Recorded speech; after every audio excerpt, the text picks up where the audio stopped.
Amigos, qué bueno que nos acompañan en esta remembranza del 2015. Esta es nuestra segunda entrega y seguimos aquí recordando todos los personajes que nos acompañaron a lo largo de este fructífero año. Gracias de nuevo y perdón la insistencia, gracias a usted y a su compañía.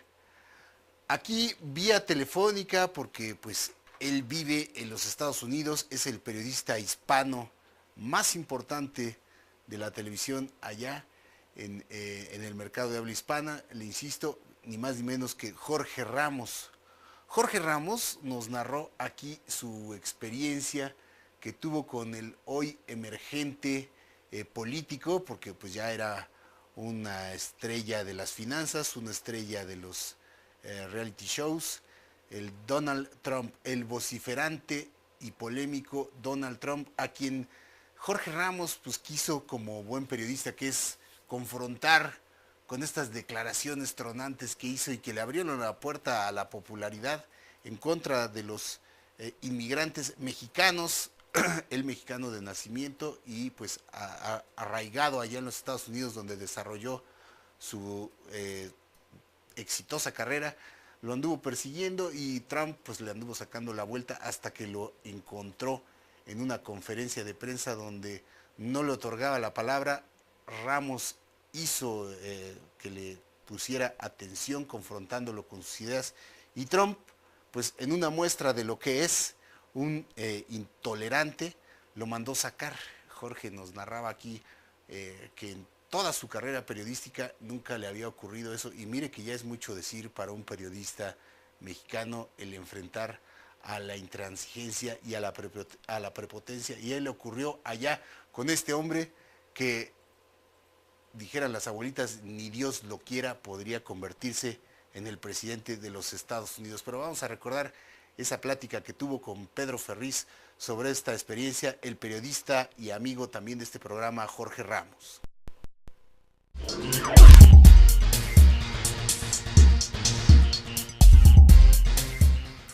Y estoy en comunicación directa allá en los Estados Unidos con un hombre que respeto, admiro mucho y que su trabajo ha sido verdaderamente digno de ser comentado en todas partes, en México, en los Estados Unidos y también en el mundo. Y me refiero a Jorge Ramos, que está aquí en la línea conmigo. Querido Jorge, ¿cómo estás?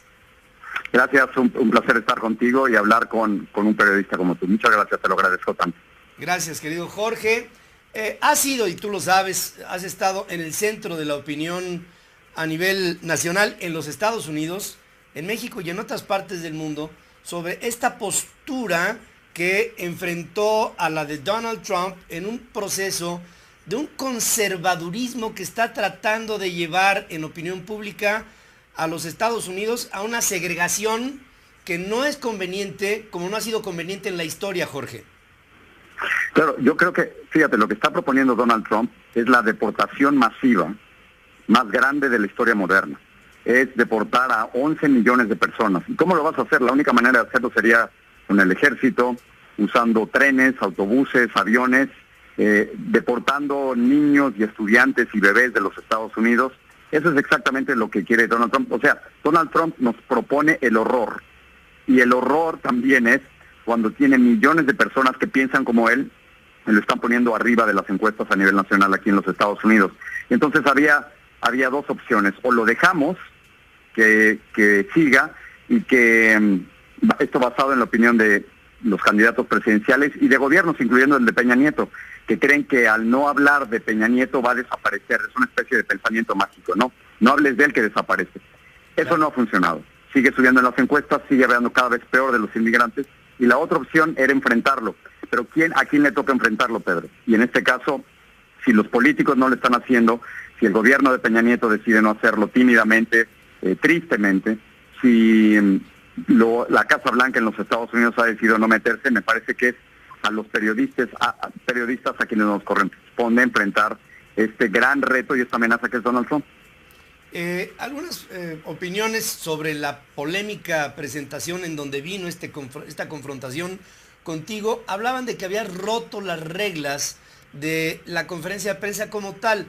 En el fondo, yo pienso que partiste de la base que en ningún momento te hubiera dado el foro y entonces entraste con esta adrenalina especial que debemos de tener los que nos dedicamos al periodismo y lo hiciste.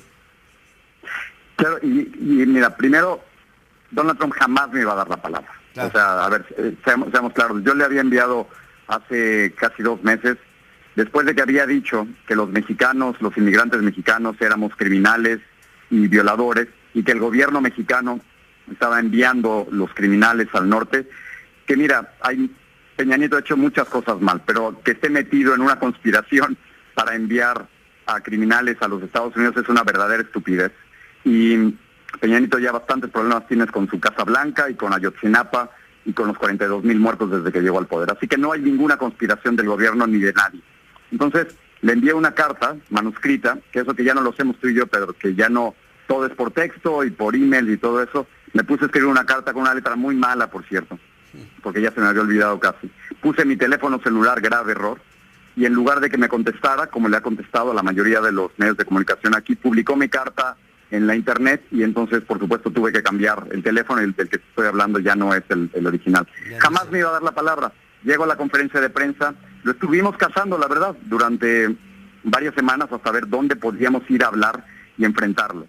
Vi que iba a haber una conferencia en Dubuque, Iowa. Eso queda tan lejos que nadie ha llegado ahí masivamente, o sea, nadie viene a Estados Unidos a turismo a Dubuque. Y entonces 2 reporteros hicieron su pregunta antes que yo. Luego yo dije, I have a question on immigration, tengo una pregunta sobre inmigración. Pedro, nadie dijo nada, ningún reportero se quejó.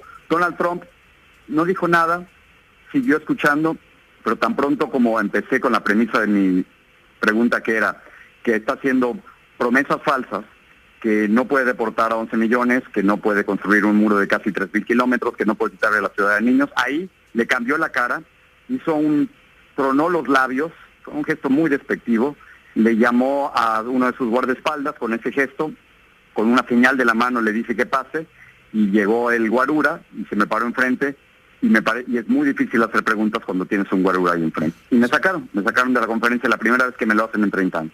Y además, cuando estuviste afuera, digamos, en el lobby, hubo quien te dijo, vete de los Estados Unidos, a lo que tú le contestaste, I am an American citizen as you are, ¿no? O sea, claro. En todo ello empieza a haber una confrontación social nada conveniente en el presente.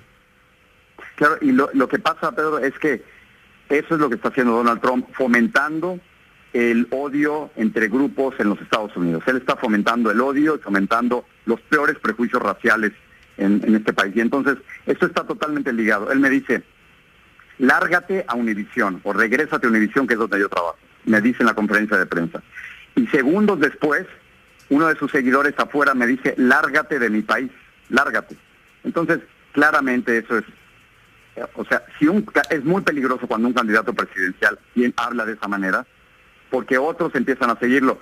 Métete a mi cuenta de Twitter o de Facebook y estoy inundado de mensajes cargados del peor odio racial que tú puedas imaginarte aquí en los Estados Unidos. Y eso, hombre, a ti y a mí, que tenemos la gran suerte de poder hablar y de tener un micrófono, en esto nos metimos y sabemos en qué estamos. Pero imagínate la gente, los millones de mexicanos, que no tienen esa ventaja y que los están atacando todo el tiempo. Eso es precisamente el temor de Donald Trump. Sí, por supuesto. Perdón, ¿ha hecho esto más difícil tu desempeño y tu trabajo ahora? Bueno, ¿sí? A ver, hay candidatos que no quieren hablar conmigo ahorita. Lo entiendo porque creen que vamos a llamar mucho la atención y ahorita no quieren hablar, pero no importa, porque al final de cuentas la campaña apenas comienza y hay muchas cosas que preguntar, pero tarde o temprano tienen que hablar. Aquí en los Estados Unidos, afortunadamente, puedes ir a cualquier conferencia de prensa, nadie te puede censurar, y en el peor de los casos te saca un guarura de la conferencia de prensa y eso es todo. Pero en México, desafortunadamente, a Rubén Espinosa no le dieron la oportunidad de que un guarura lo sacara de ninguna conferencia de prensa, lo mataron. Igual que a 80 periodistas que han asesinado en México. México es un país uno de los países más peligrosos del mundo para ejercer el periodismo. Así que lo que me ha tocado vivir aquí en los Estados Unidos no es absolutamente nada frente al gran valor de los periodistas mexicanos que se enfrentan al gobernador en Veracruz y que se enfrentan a las autoridades federales y al gobierno de Peña Nieto, que no finalmente salen a defender a los periodistas. O sea, no puede ser que México sea uno de los países más peligrosos del mundo para ejercer el periodismo. Lo que a mí me toca aquí en los Estados Unidos no es nada. Estoy hablando con Jorge Ramos y le pregunto, en abril fuiste reconocido como uno de los hombres más influyentes en la vida de los Estados Unidos y para el caso pues de lo que pasa en términos mediáticos en el mundo. Hoy, ¿cómo ve Jorge Ramos a su país? ¿Cómo ves a México de cara a una nueva legislatura, a una segunda mitad de un sexenio de un hombre que se le dijo en esa misma revista que estaba salvando a México un año anterior a tu reconocimiento, y de cara a lo que será una especie de informe presidencial que hablará de lo que sucede en nuestra economía, en nuestra vida política y social, Jorge? Mira, yo lo veo con dos perspectivas. La primera es que veo a un presidente paralizado, un presidente que no actúa con este pensamiento mágico de creer que si no reaccionas y no hablas, las cosas desaparecen. Y eso no es cierto.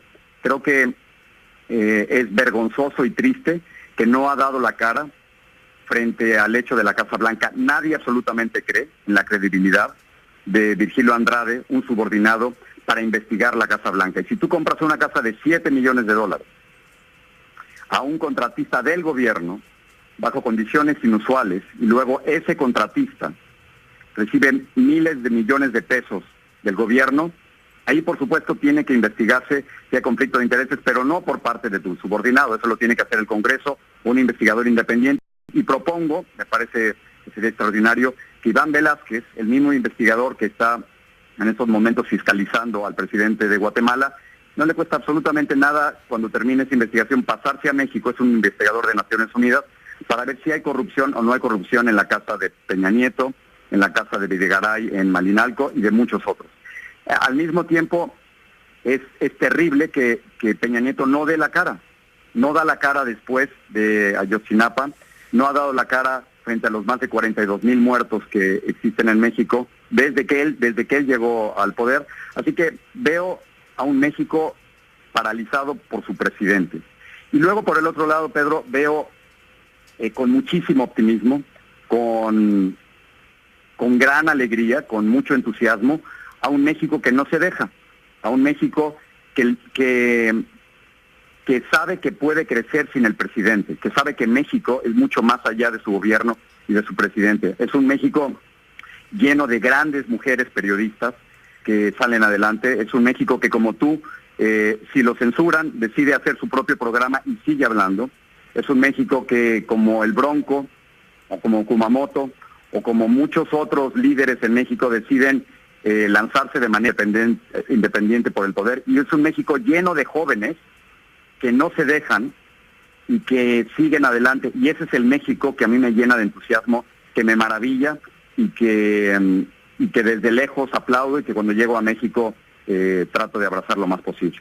Y desde aquí también, Jorge Ramos, nosotros te abrazamos. Hay opiniones de personas que dicen, es que Jorge maneja una perspectiva con la libertad que le da un desempeño fuera de México, en los Estados Unidos.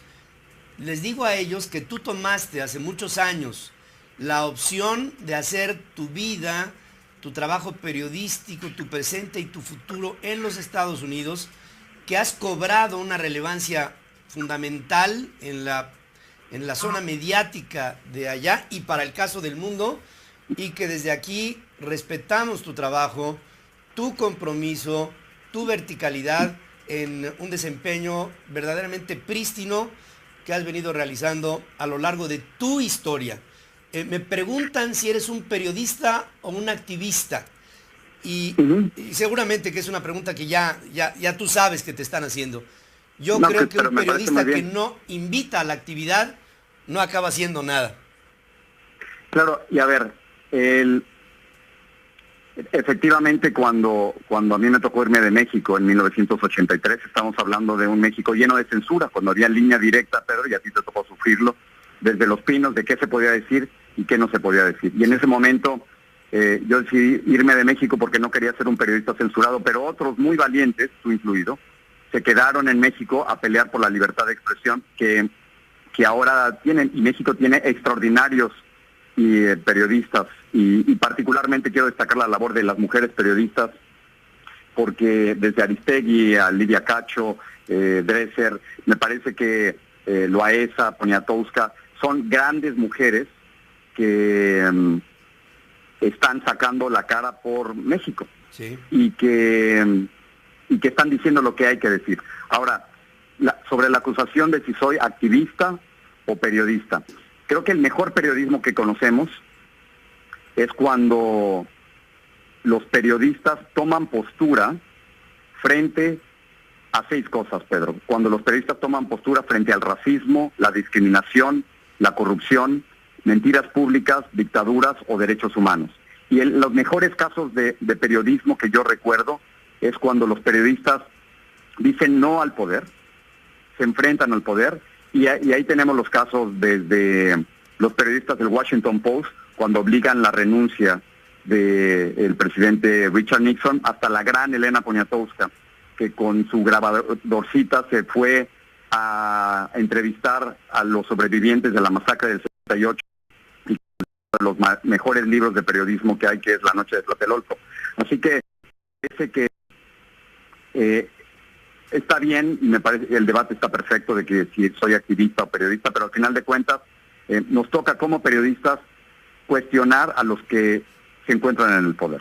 Creo que la principal función social del periodismo es evitar el abuso de los que tienen el poder, y que no nada más se vale y es apropiado, sino que es nuestra obligación hacerlo. por tu valentía, por tu compromiso, por tu inteligencia, por muchas cosas, te reconozco, te reconocemos todos, y sabemos que en los Estados Unidos, un hombre como tú has llegado a conquistar, después de haber llegado con una mano atrás y una adelante, no tenías nada más que sueños por delante, el conquistar a un mercado, a una población, a una opinión pública a través de tu valor. Por todo esto, desde aquí te abrazo, Jorge Ramos, te felicito, y espero que pronto la vida nos una en intenciones comunes como las que hemos tenido, tal vez desde la distancia, pero seguramente en la cercanía. Te abrazo, querido Jorge. Igualmente te envío un abrazo. No te calles nunca, por favor, y me encanta la nueva campaña de No nos callarán, porque efectivamente no nos callarán. Joanny Sánchez, una gran bloguera cubana, decía, somos multitud, y me gusta eso. Gracias, te envío un abrazo. Te envío un abrazo, Jorge Ramos. Gracias por tomar esta comunicación. Hasta luego. Hasta luego, hermano. Hacemos un breve corte. Hay tanto que hablar con este hombre, y yo estoy seguro que hay muchísimos comentarios. ¿Ahí ya tenemos algunos, Enrique? Sí, sobre Jorge Ramos. Sobre Jorge Ramos, vámonos. Jet, muy bien dicho, Trump es una amenaza, no solamente para Estados Unidos, también para todo el mundo. Marco Mejorada, este señor los tiene muy bien puestos, además de ser de los mejores en lo que se dedica. Gabriela González, Jorge, es momento de romper con todo ese miedo que ejercen los poderosos a todos los inmigrantes en Estados Unidos. Eres un hombre valioso, miles de latinos te apoyan. María Eugenia Ramírez, todo un señorón Jorge Ramos, mi más sincera admiración, respeto y cariño. Diana Westrop, el racismo está más vivo que nunca, desafortunadamente, y no solo en Estados Unidos. Berta Gutiérrez, Jorge Ramos, todo un señor en cuanto a opinión y líder de comunicación, mis respetos, y sigue hablando por todos nosotros. Esta es, pienso, una intervención afortunada de un hombre que por su trabajo ha encontrado la fortuna de ser reconocido por su valentía. Jorge Ramos. Vamos a hacer un corte. Regreso aquí con más información.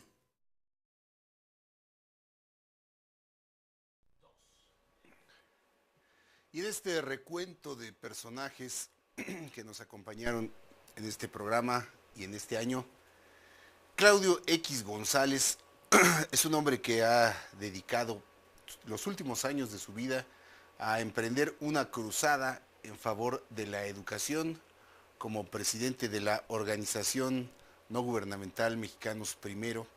Se ha encargado de señalar pues todas las carencias, las fallas del sistema educativo, tanto de la parte oficial como de la parte social y desde luego de la parte magisterial, lo que le ha valido pues ser satanizado desde la disidencia magisterial a la que se ha enfrentado, y mire que pues es un reto nada fácil.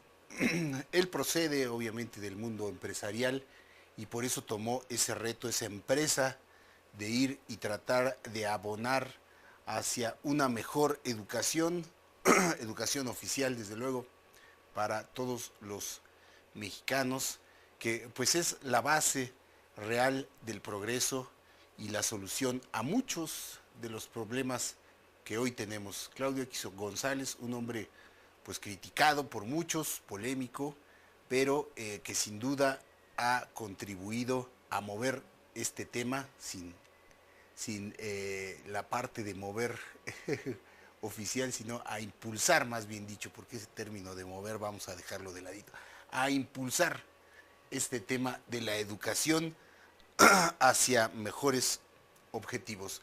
Vamos a recordar la plática que tuvo con Pedro Ferriz precisamente sobre este asunto.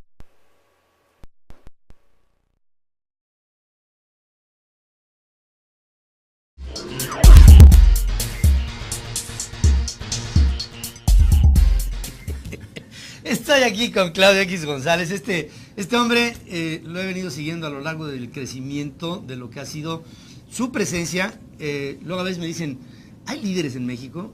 Sí los hay. Aquí tengo uno, que es un hombre que se ha comprometido en esta organización Mexicanos Primero como presidente, con la educación, Claudio, que pues un pueblo inculto es el caldo de cultivo para la injusticia, para la corrupción, para todo lo atrabiliario y cosas que no queremos para este país. Definitivamente, yo creo que no hay reforma más importante que la reforma educativa. Pedro, tú lo has dicho en muchas ocasiones, nos has dado este espacio para poder empujar la agenda de transformación educativa del país. Y estamos convencidos que en un momento de coyuntura electoral, nosotros como ciudadanos tenemos que pedir cuenta de quienes nos quieren gobernar, si están o no están con la reforma educativa. ¿Sí? Si se van a comprometer con la reforma al tercero constitucional y con todos sus preceptos en todos los rincones del país, y no nada en los momentos que les convenga y en los espacios en donde les convenga. Hay elecciones, por supuesto, muy importantes en todo el territorio, pero particularmente importantes, diría yo, Pedro, en Guerrero y en Michoacán. ¿Por qué? Porque esos dos estados están muy atrás y están muy rebeldes y no quieren las reformas estructurales y particularmente no quieren la reforma educativa y están a punto de elegir a gobernadores y también a diputados locales y federales. Y tenemos que de alguna manera obligar la mano de los partidos políticos y de los quienes pretenden gobernarnos a comprometerse con la reforma educativa. Yo digo que es la más importante de todas las reformas, Pedro. No le quito tampoco trascendencia a la energética, a la de telecomunicaciones, a las políticas, a las de combate a la corrupción, todas me gustan. Pero no, esta es la más importante porque todo en el siglo XXI va de la formación de capital humano. Si tú haces eso bien, el resto de las cosas te van a salir bien. Y si no formas gente, como tú decías, tenemos a la gente en la ignorancia, separados del debate nacional, del debate internacional, sin la capacidad de verdaderamente levantar la cara y ver a los políticos a los ojos y no bajar la mirada. Si no creamos ciudadanos del siglo XXI, Pedro, pues no vamos a tener un país del siglo XXI. Entonces, pues nosotros empujamos y empujamos y empujamos que suceda la reforma educativa e invitamos hace 15 días, Pedro, a 125 organizaciones de la sociedad civil, a los partidos, a pronunciarse a favor o en contra de 10 elementos fundamentales de la reforma educativa. Temas como tener, oye, un ciclo escolar de 200 días en lugar de 140 o 150, que es lo que sucede en Oaxaca, Guerrero y Michoacán, a que se concursen todas las plazas en lugar de que se hereden, se vendan o se entreguen políticamente, a que todos los maestros se evalúen, quienes no den el ancho que se capaciten y quienes eventualmente no den el ancho pues que salgan, que se establezca el servicio profesional docente para que quienes sí dan el ancho pues crezcan en dignidad, crezcan en salario, crezcan en su profesión, porque tenemos que hacer a los maestros los héroes de la recuperación de la calidad educativa en nuestro país. Sí, señor. En fin, con los elementos torales de la reforma educativa. Y el día de ayer tuvimos un evento en donde nos acompañaron 5 partidos que sí firmaron y 5 no firmaron, Pedro. Entonces, voy primero por los que sí firmaron. PAN, PRI, PEVEM y Partido Humanista. Esos sí firmaron. Esos se comprometieron con esta agenda de 10 puntos. Para cualquier partido tiene su problemática comprometerse, porque esta reforma enfrenta intereses creados muy poderosos, sobre todo en las cúpulas sindicales en distintos lugares del país. Pero pues hay que ir por el cambio. Y hubo 5 partidos que no firmaron. PRD, Morena, PT, Movimiento Ciudadano y tampoco nos firmó Nueva Alianza, el partido del Sindicato Nacional de Trabajadores de la Educación. O sea, estamos viendo como una reticencia de la parte de lo que sería en la geometría política de la izquierda, pues sí, en términos políticos. Se podría decir que de la izquierda, Pedro, y también podría uno enfatizar, PRD y Nueva Alianza votaron a favor de la reforma del tercero constitucional y la legislación secundaria. Sí. Y ahora en una coyuntura electoral, en donde no quieren ir a inquietar a sus huestes, ya sea del sindicato o de la coordinadora, se manifiestan en contra de los 10 puntos, o por lo menos no los firman. Entonces, como te decía, las reformas y las leyes no pueden estar a gusto de los políticos en términos de, no, espérame, vienen elecciones y entonces durante estos 6 meses no me... Durante estos 6 meses yo no te puedo firmar nada, ni porque mi cálculo electoral no me lo permite. Eso es dejar a México en un segundo plano, poner en primer plano su mezquindad, sus intereses, su deseo de poder, y dónde queda el compromiso, la congruencia, la consistencia con servir a México, con servir a la educación. Pues yo creo que estamos de alguna manera desnudando que estos partidos realmente no están comprometidos con la reforma. Y yo creo que es información valiosa para el elector, Pedro, para que decida el 7 de junio por quién va y por quién no va. A lo largo de tu lucha y de la lucha de muchos alrededor de ti, contigo, se ha denunciado un enorme dispendio dentro del enorme presupuesto que en este país se le dedica a la educación, que se va a una especie de pozo sin fondo, o por reducción al absurdo, a la nada, que no se capitaliza en beneficio de lo que tendría que ser una calidad educativa.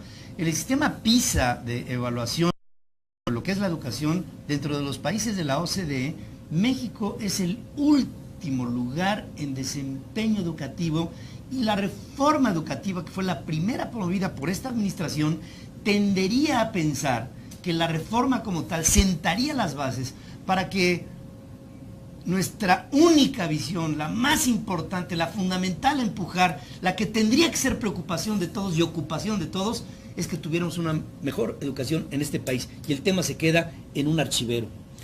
Pues desafortunadamente para algunos sí, y se vuelve muy complicado la implementación. Los mexicanos tenemos que probar, Pedro, que no nada más nos atrevemos a cambiar la Constitución y las leyes, que nos atrevemos a implementarla, y eso es más complicado, porque ahí es donde las ideas y las concepciones de los mexicanos se enfrentan a la realidad. Sí. Y ahí hay intereses creados, y ahí, como tú dices, hay decenas de miles de comisionados, aviadores, y decenas de miles de millones de pesos que se desvían del presupuesto educativo, de tu dinero, de mi dinero, del dinero de quienes nos escuchan, a fines no educativos, y que supuestamente deberían ir para la educación. Es decir, a las escuelas les faltan baños, les falta drenaje, les falta agua, les falta conectividad. A veces les falta el piso. Sí. Pero eso sí, nos sobran comisionados y aviadores. Sobre todo, ¿dónde? En Oaxaca, en Guerrero y en Michoacán. En los lugares de mayor rezago. Y estos, la verdad lo voy a decir tal cual, estos malditos, la verdad, de las cúpulas sindicales, no los maestros, quiero distinguir. Sí. Hay muy buenos maestros en Oaxaca, Guerrero y Michoacán que se ven de alguna manera sometidos por sus cúpulas sindicales, y no lo deberían de permitir. Pero estas cúpulas sindicales, vividoras, ganan los mejores sueldos en el magisterio, no dan clases y se dedican a oponerse a la reforma educativa. Y la Secretaría de Gobernación, Pedro, cede ante sus chantajes. Sí. Y ante sus tonterías. Y el PRD y Morena, por ejemplo, cuando les dices, a ver, fírmale, porque hay que ir en contra de los comisionados y los aviadores, se rajan. ¿Por qué? Porque quieren el apoyo de esos grupos para las elecciones. Oye, o nos atrevemos o no nos atrevemos, Pedro, no nos podemos andar con medias tintas. Yo ayer lo dije públicamente, necesitamos campeones de la reforma educativa, no reyes de la reforma educativa. Por supuesto. Y estos 5 partidos se rajaron. 5 partidos políticos que representan a parte de una división sobre un interés que tendríamos que tener a nivel nacional. Los liderazgos, empecé hablando de esto con Claudio X González, son aquellos que tienden a poner metas que resulten en objetivos comunes de la sociedad. Si en este momento habría que estar haciendo y convocando para, en términos de liderazgo, lograr algo en este país, yo diría que hay 2 cosas fundamentales que tenemos que proponer los mexicanos.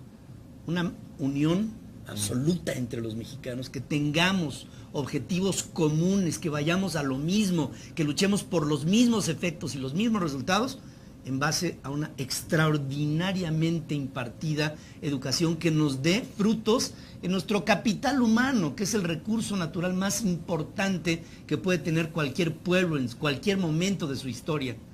México está viviendo un momento toral y este cambio de lo que pudiera ser el desempeño presente y futuro que queremos para nuestro país, si no es en función de un hijo mejor educado, no tendremos el día de mañana un adulto en plenas condiciones de convivencia. No lo podríamos obtener.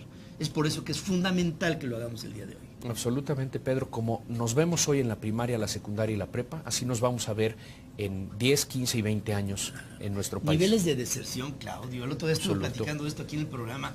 O sea, de 100 muchachos, 3 acaban teniendo una carrera. Desafortunadamente. Y el promedio de escolaridad de un mexicano, Pedro, es segundo de secundaria. Y segundo de secundaria no es suficiente para defenderte en el mundo del siglo XXI. No. Segundo de secundaria quiere decir que no saliste de educación básica, Pedro, no llegaste a prepa.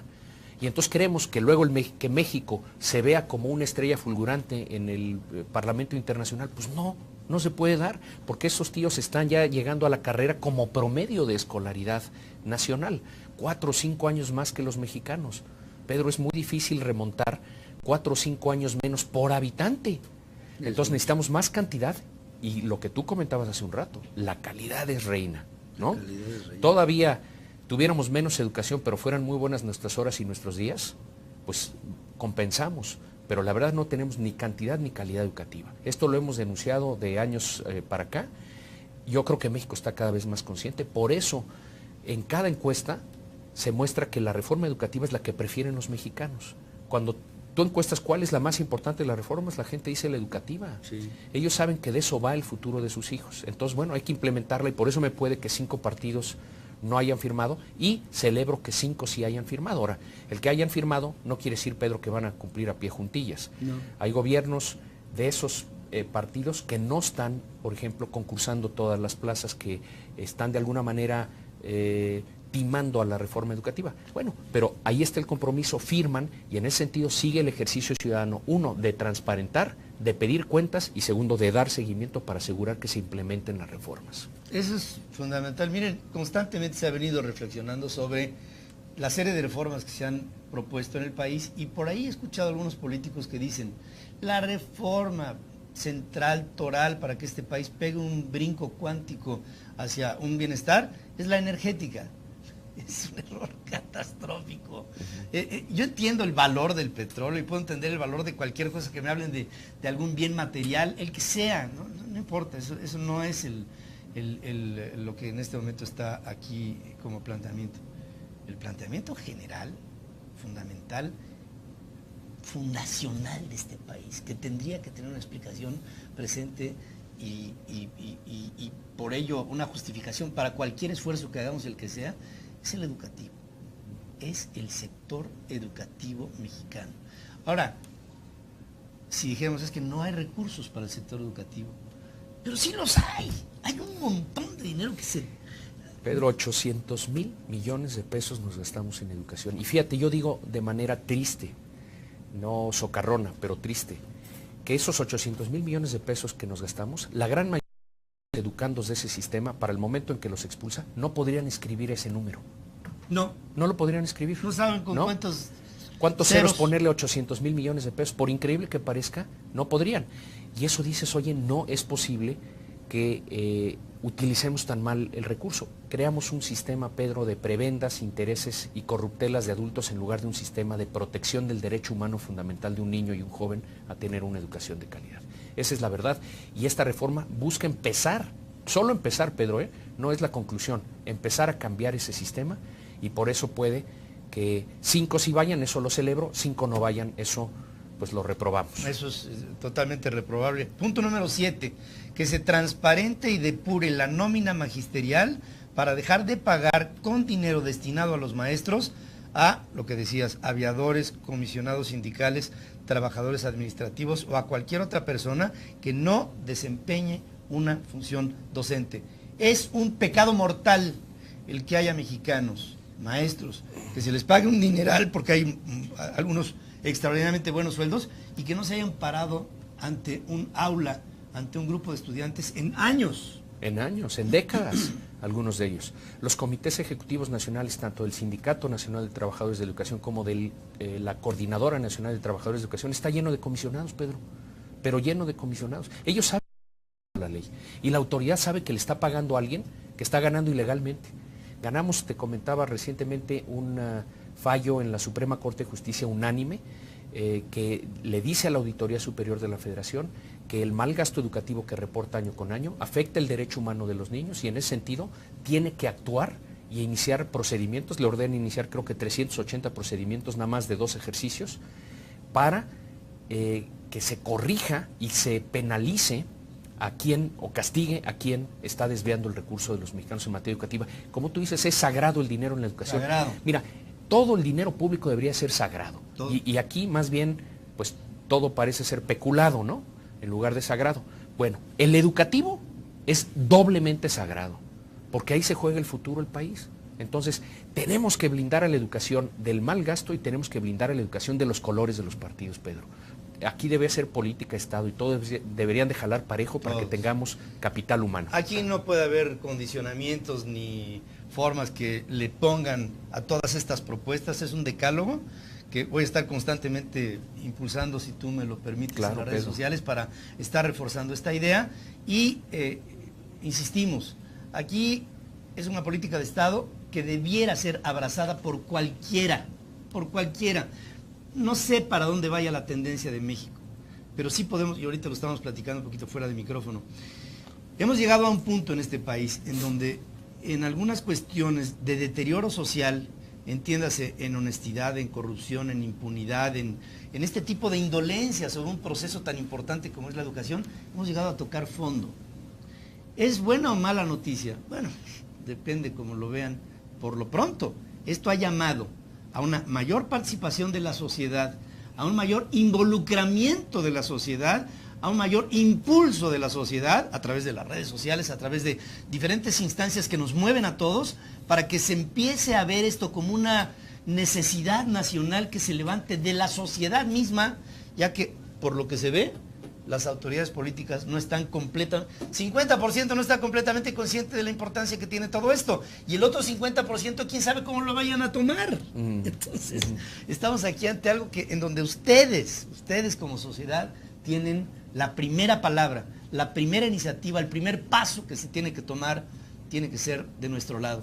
Vale la pena que estemos detrás de Mexicanos Primero, que sigamos a este hombre y que sigamos a toda una estructura que tiende a hacer hoy una reflexión sobre lo que será el México de mañana. Aquí tenemos que empezar a sembrar para que mañana algo germine que valga la pena. Claudio X González, como siempre, no le rajes a este trabajo que ha sido, bueno, te he visto crecer y evolucionar en ello y cada vez con mayor conocimiento, con mayor presencia y con mayor liderazgo, y te felicito. Muchas gracias, querido Pedro. Le vamos a seguir, no tenemos de otra. Esta es nuestra causa. Nos la vamos a jugar por la educación, por México, por los maestros de México, nos la vamos a jugar, y por supuesto que por las siguientes generaciones. Va a rendir fruto. Te adelanto, Pedro, vamos a ganar. Nada más que hay que ganar lo antes posible. Hay que ganar. Aquí tenemos un pacto con el tiempo, y el tiempo no perdona. Aquí, acuérdense que hay pecados de pensamiento, palabra, obra y omisión. Y cuando se omite hacer cosas en el presente, miren, ahorita muchas de las cosas que estamos haciendo es producto de decisiones que otras generaciones, echando mal la onda, que otras generaciones no tomaron. y hoy lo estamos cobrando, hoy estamos sintiendo el efecto de lo que no se hizo.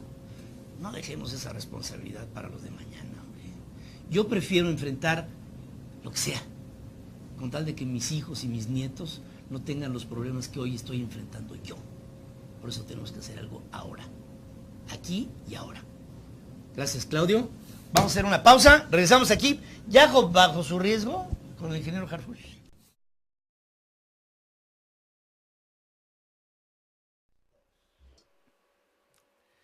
Y aquí en Ferris Live TV tuvimos la oportunidad y también el honor de tener a muchas personalidades que nos enriquecieron no solo por su actividad propia, sino por su calidad de vida como personas, sus propias vivencias y experiencias. Eric Cámara, coordinador de exposiciones, curador del antiguo colegio de San Ildefonso, vino a hablarnos aquí de una exposición también maravillosa, Lo terrenal y lo divino, arte islámico de los siglos 7 al 19. Pero este mexicano peculiar, nacido en Senegal, tiene una historia pues digna de escribir un libro o de una película. Él llegó a nuestro país en 1975 por un intercambio cultural y desde entonces es uno de los activos culturales más importantes aquí y más dinámicos aquí en nuestro país. Él ha ocupado varios cargos ahí en lo que fue la Conaculta, hoy Secretaría de la Cultura más bien, y pues ha impulsado este intercambio con no solo con su país, sino con todas las regiones del mundo. ¿Ha visto usted, ha sentido cuando ve a una persona por primera vez ese impacto de esa personalidad que le llega a usted así de golpe, ¿no? A golpe de primera vista? Pues así es con don Eric Cámara, un mexicano nacido en Senegal y además un experto en el mundo de la cultura aquí en nuestro país. Vamos a recordar esta entrevista.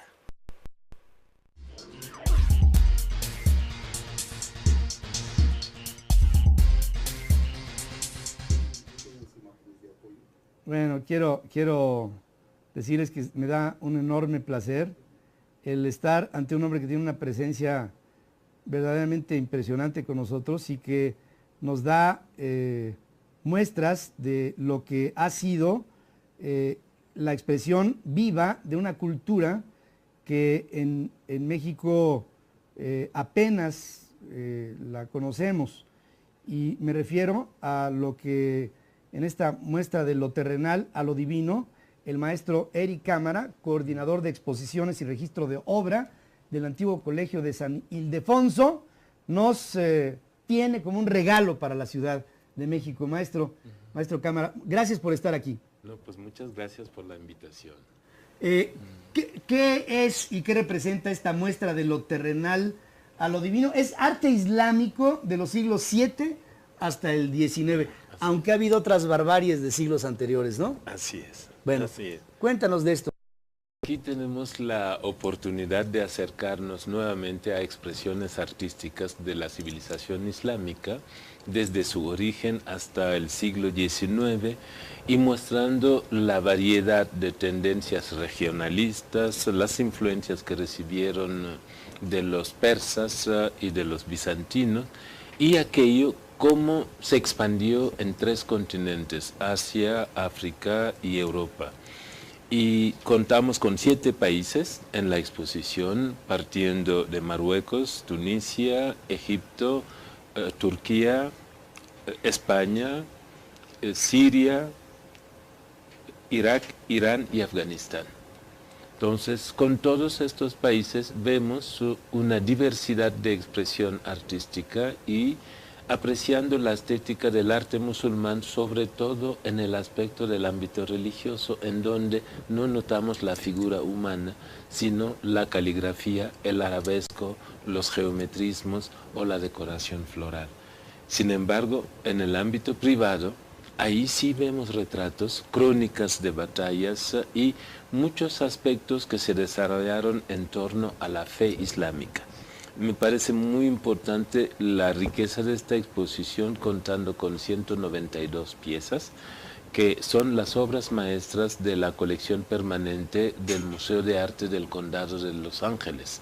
Entonces, en ese sentido, creo que para nuestro público, el apreciar el arte musulmán es ver reflejado en cierto arte propio la influencia, la herencia que gracias a la colonia México tuvo. Me refiero al mudéjar. El arte mudéjar es algo que vemos presente en el kiosco de Santa María la Ribera, lo vemos en el convento de la Merced, y la herencia árabe lo vemos en el español. O sea, ¿cuántas palabras tenemos en el español que se originan del árabe? Las costumbres, la tradición. Almohada, exacto, alhambra, ajá, alambique, todas esas de alá, esas son, es mudéjar, es un sincretismo de la península ibérica. Sí, y majarit, así ombligo. En la exposición, por ejemplo, tenemos monedas y su nombre original es dinar. Dinar, denario. Y dinero. Dinero. Así. Claro. Entonces vamos viendo. Y mucha gente en la exposición se exalta. Esto parece de Puebla. No, lo de Puebla tiene su origen de lo de aquí. Entonces es muy interesante ese reencuentro con una civilización que mucha gente parece lejana y no, es muy cercana porque pues es de las tres religiones monoteístas la última, y su cercanía lo vemos porque pues cada día escuchamos noticias sobre el Islam, pero de una cierta tendencia, lo cual podemos decir no representa todo el Islam.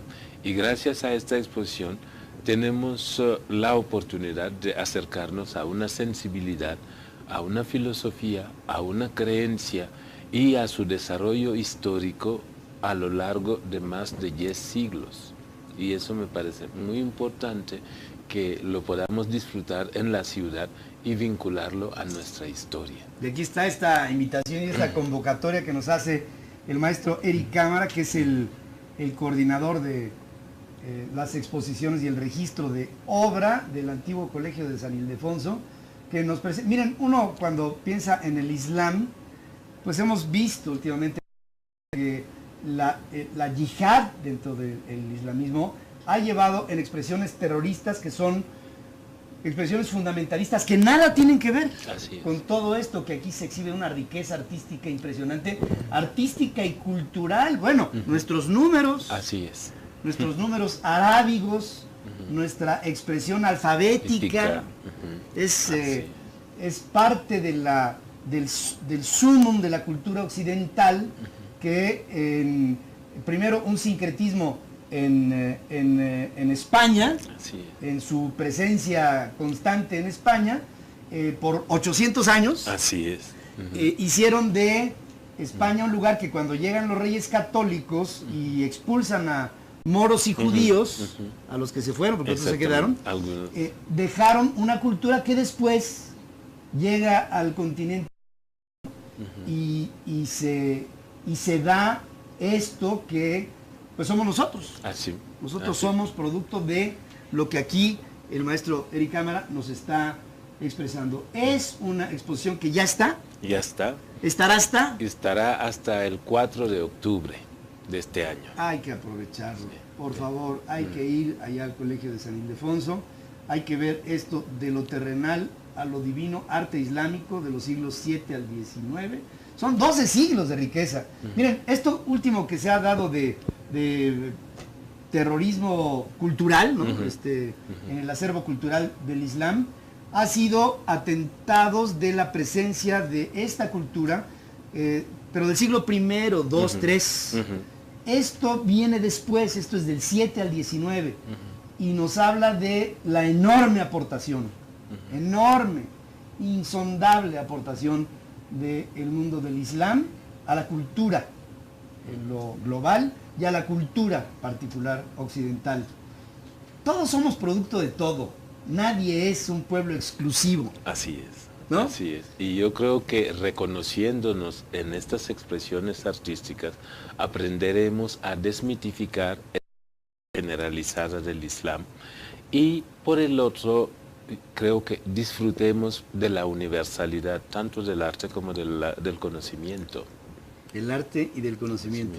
Así. Que veo en tus ojos reflejado este arte y este conocimiento y esta pasión por la cultura y esta invitación que desde esta tribuna el maestro Eric Cámara nos hace a todos nosotros para que dediquemos una ciudad como la Ciudad de México. Tiene muchos rincones que ver y muchos que capitalizar, no solamente desde el punto de vista de lo que lo material representa, sino lo cultural que representa, esta parte espiritual que nos enriquece a todos y que aquí está de lo terrenal. Fíjense qué hermoso título, ¿no? De lo terrenal a lo divino. Expresiones artísticas de 12 siglos que desde ahí nos contemplan. Así es. Muchas Y gracias. les invitamos también a la serie de conferencias que van a acompañar la exposición, porque hemos tenido de las embajadas para expandir un poco este conocimiento sobre las costumbres de sus países.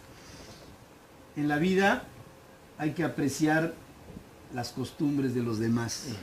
Cuando vi entrar al maestro Cámara aquí, lo primero que permitieron mis ojos ver se tradujo en un homenaje a una cultura.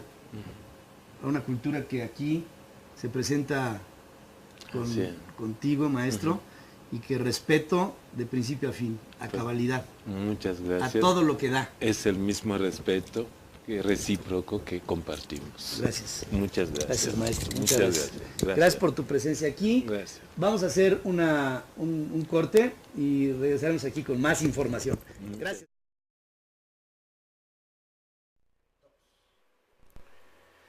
En septiembre pasado celebramos, pues como todos los años, nuestras fiestas patrias. Y aquí vino una de las voces más bellas que hay actualmente en nuestro país. Él celebró con un magno concierto en Canto por México, se llamó, la noche del 15 al 16 en el Auditorio Nacional. Fue todo un éxito, no tuve la oportunidad de asistir, pero quienes estuvieron ahí, pues desde luego salieron más que contentos y satisfechos en celebrar de esa forma, pues a la patria, a la nación, como aquí pues la celebramos todos los días en compañía de usted, trabajando como siempre para sacar adelante a este país. Pero le estoy hablando del gran tenor Fernando de la Mora, quien con toda su verbigracia, además, estuvo aquí platicando con Pedro Ferriz en este mismo foro. Vamos a recordarlo también.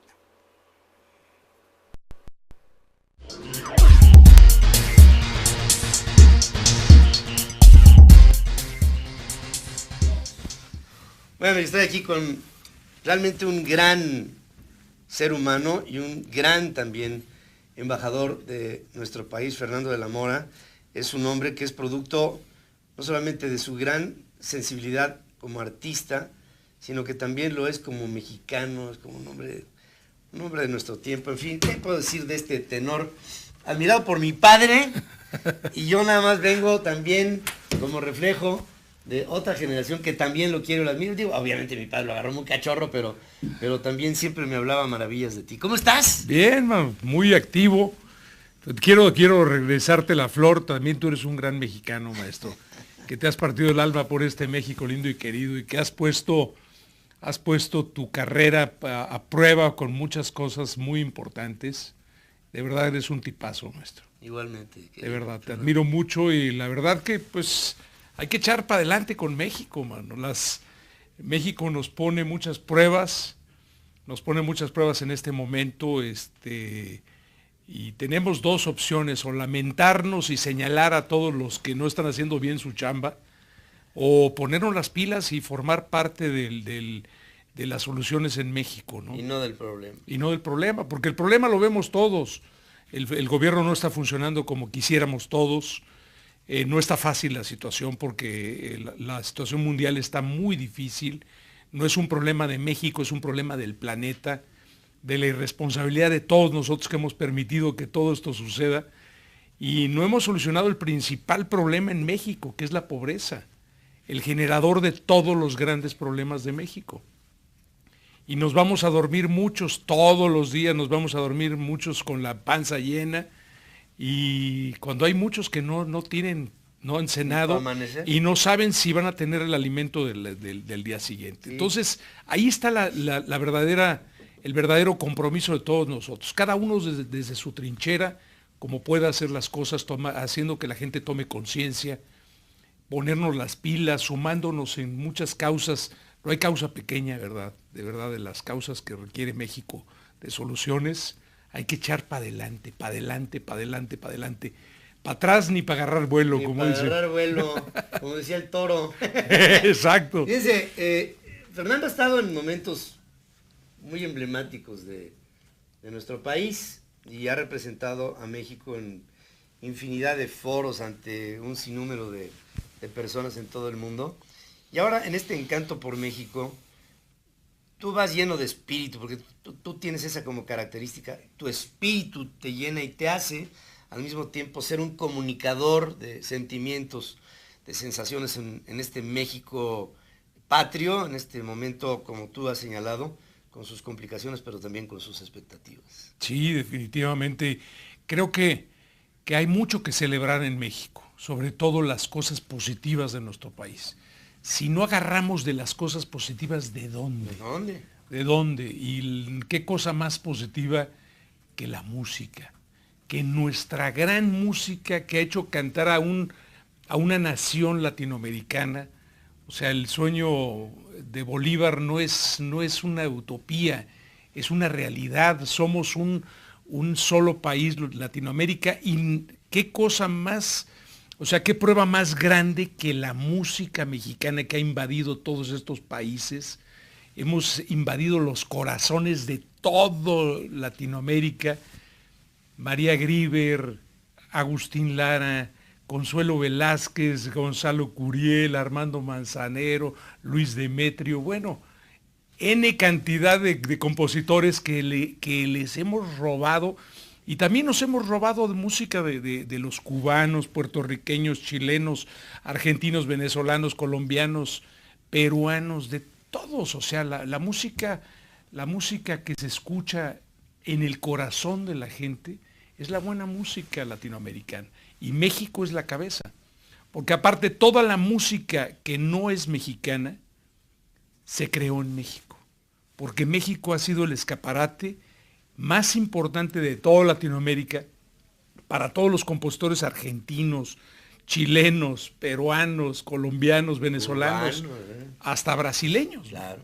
O sea, el gran personaje, el gran artista brasileño por excelencia, Roberto Carlos, creo que la plataforma más importante de él fuera de Brasil fue México. En México, incluso españoles. Españoles, claro, también. También, ¿no? También. O sea, ha habido, México es un país que canta. Que exporta buena música. Sí. O sea, seguimos exportando, está el Buki, está Joan Sebastián, está Juan Gabriel, Armando Manzanero. Y siguen Acabas de hacer un... San José Alfredo Jiménez. San José Alfredo Jiménez, donde la vida no vale nada. Exacto, cara. No, de verdad que qué privilegio. Yo como artista, me regocijo de todo este tipo de canciones, porque tomé una buena decisión hace muchos años, y esa buena decisión me hizo trascender a otro nivel. No cantar una sola canción que no me guste. Hay tanto por dónde escarbarle, hay tantas canciones maravillosas en la fila del olvido que hay que echar mano para rescatarlas y ponerlas en mano de las nuevas generaciones. Voy a estrenar una canción, ojalá me acompañes este 15 de septiembre en el auditorio. Voy a estrenar una canción que va a ser un estreno para mucha gente que jamás la ha escuchado. Una canción de Luis Demetrio, que quizá tú conozcas, tu padre seguro la conocía, Apóyate en mi alma. Qué hermoso. Pues. El título, ¿no? O sea, el título, Apóyate en mi alma, ¿no? O sea, una canción que es una canción armónicamente compleja, pero preciosa canción. Esta canción, como tantas buenas canciones, me la puso en mis manos y en mi voz el maestro Gonzalo Romeo, que también me acompaña en este concierto, en este gran concierto. Un concierto donde voy con un montón de grupos que me acompañan, que son la Orquesta Sinfónica Mexicana.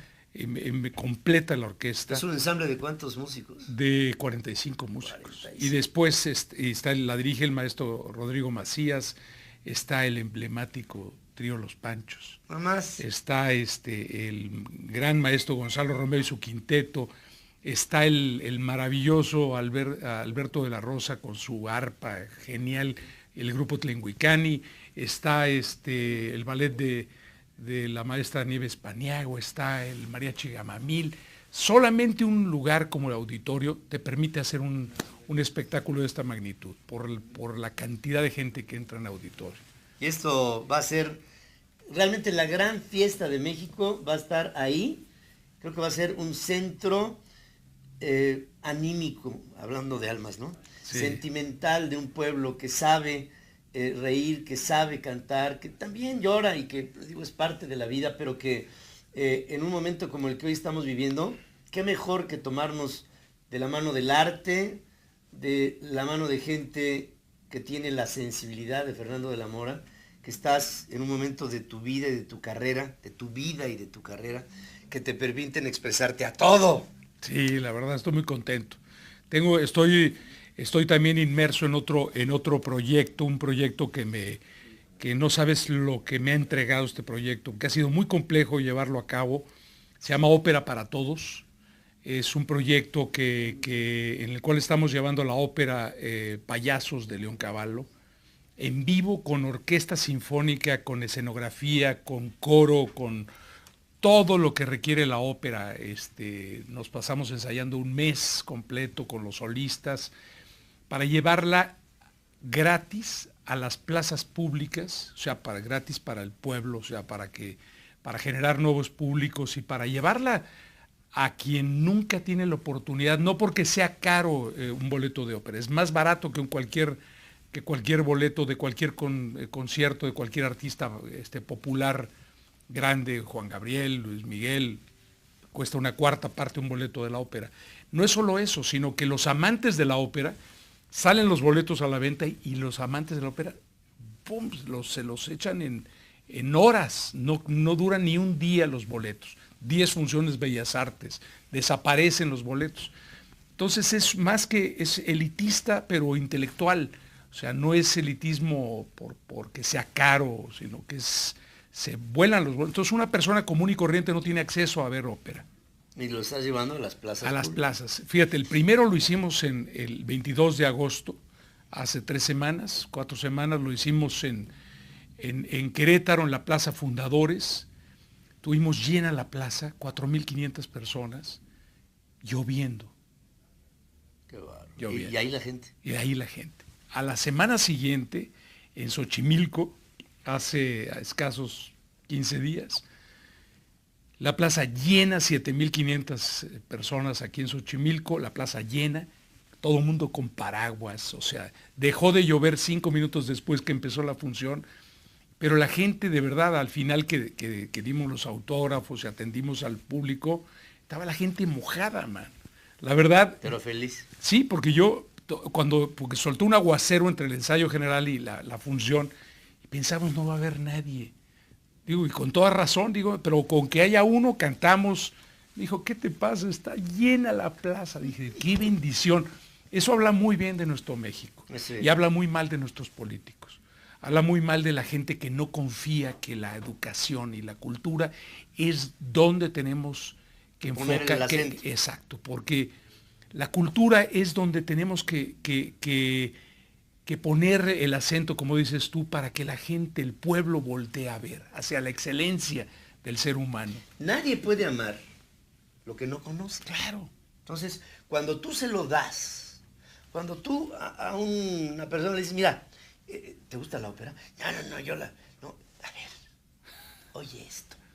Y después me dices si te gusta la ópera. Entonces lo oyes y a fuerza de la costumbre, yo a mis hijos les ponía en el desayuno Eine kleine Nachtmusik, ¿no? Y me decía mi vieja, estás loco, güey, ¿no? ¿Qué te pasa? O sea, ¿cómo pones a Mozart? Tan, tan, tan, tan, tan, tan, tan, tan, tan, aman la música. Claro. Digo, no puedes amar lo que no conoces, y si tú, así con asiduidad, vas una, y vas dos, y vas tres, y vas 5 veces, se te crea un mundo, se te forma un horizonte de frente. No, y aparte, educas a tu espíritu, le das la oportunidad a tu espíritu que pueda apreciar muchas expresiones de música, o sea, diferentes estilos, y que puedas gozar con todos ellos. Claro. Y que puedas decidir, esto fíjate que realmente no me gusta, punto, pero todo esto sí.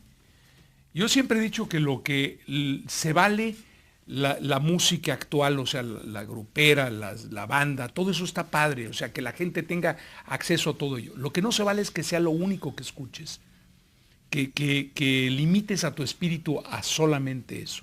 Tú no puedes criticar el gusto de la gente, lo que puedes criticar es que sea solamente eso lo que aprecie. Por eso me emociona tanto haber llenado estas plazas con ópera, la ópera Payasos, una ópera maravillosa, una de las 15 óperas más famosas del repertorio mundial, y haber llenado es una maravilla, de verdad es un privilegio. Y estuvimos la semana pasada, el sábado pasado, apenas el 5 de septiembre, en el municipio más poblado de Latinoamérica, en Ecatepec.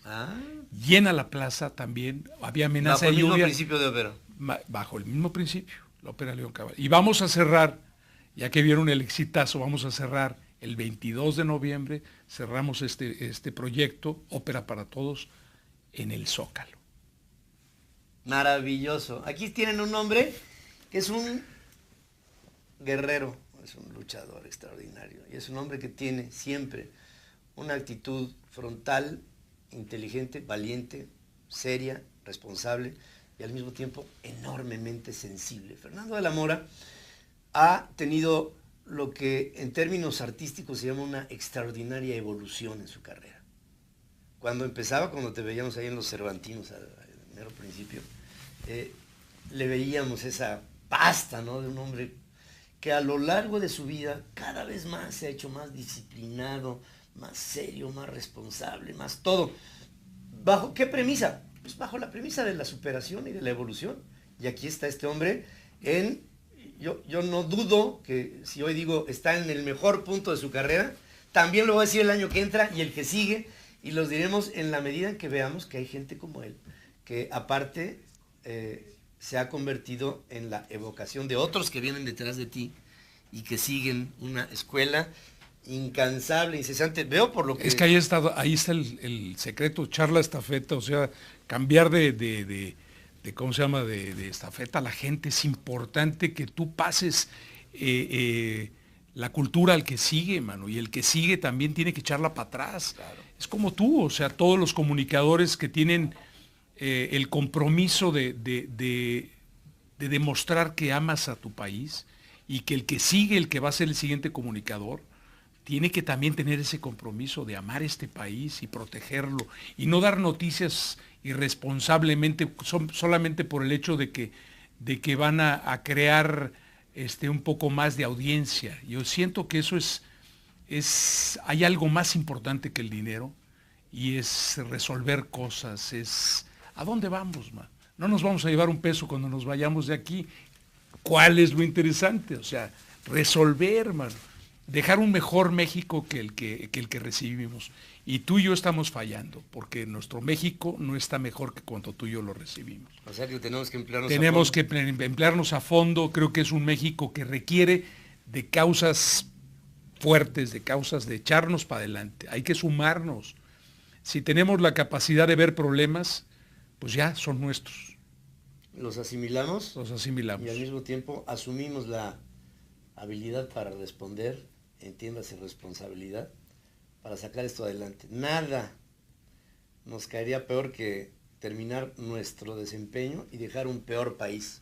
Al contrario, hay que hacer todo, y por eso este Encanto por México, 15 de septiembre en el Auditorio Nacional. Verán ustedes a un hombre puesto, hecho y derecho, Fernando de la Mora, símbolo de una mexicanidad orgullosa, esa que todos debemos de tener en el corazón. Querido. Gracias. Mi cariño. Vámonos. Absoluto. Te espero ahí, muchas gracias. Ahí estaremos con todo entusiasmo. Vamos a hacer un corte. Sigan este hombre. Y si saben ustedes en sus localidades que se presenta esta ópera pública, que ya nos irás diciendo tú, ¿no? Sí, claro. Aquí te vengo a dar la de noviembre. No, hombre, pero ya, órale, aquí estaremos. Esta es la base del Centro de Operaciones de Fernando, aquí se lo damos con todo cariño. Vamos a hacer una pausa, regresamos aquí con más información. Cambio el paso, ¿ya? Ahora sí. Jordi Rosado es un personaje popular que se dio a conocer pues, en la televisión mundial, en un programa pues, de entretenimiento, junto al también muy popular Adal Ramones. Por ello mucha gente lo descalifica por sus intentos, de sus publicaciones que hace en torno a la preocupación que tiene sobre la temática de los jóvenes. Él ha escrito varios títulos en los que pues habla sobre este tema, las preocupaciones de los jóvenes, la problemática y sobre todo la relación que tienen los jóvenes, los adolescentes con sus padres, pero pues él se dedica a hacer entrevistas con especialistas y hace un compendio de opiniones a través de estos textos que pues siempre es mejor, y por eso aquí en Farris Live TV nos caracterizamos por darle voz a quienes de alguna manera tienen algo propositivo que hacer, a quienes no se quedan sentados y proponen, tienen la intención de proponer en pro de un objetivo para mejorar pues en la actividad que usted guste y mande, y siempre es criticable lo que ya está hecho, pero es mejor hacer que quedarse callado y ser un simple observador, ¿no lo cree? Y por ello nos dio mucho gusto recibir aquí a Jordi Rosado, que vino a presentar su más reciente publicación titulada SOS, Adolescentes fuera de control en la era digital, que como le digo, no son consejos aquí de Jordi, sino que él hizo un compendio con especialistas, platicó con muchos de ellos, de varias disciplinas, para pues ante la coyuntura ofrecer pues algún cierto tipo de guía para los padres de familia, los padres de hoy en día ante esta coyuntura digital del joven que pues no deja el smartphone para nada, ni los videojuegos, ni lo que guste y mande, cualquier gadget que lo mantenga absorto y fuera de este mundo. Pues aquí en este libro Jordi trata de entender y dar algunos consejos sobre eso. Vamos a recordar esta plática.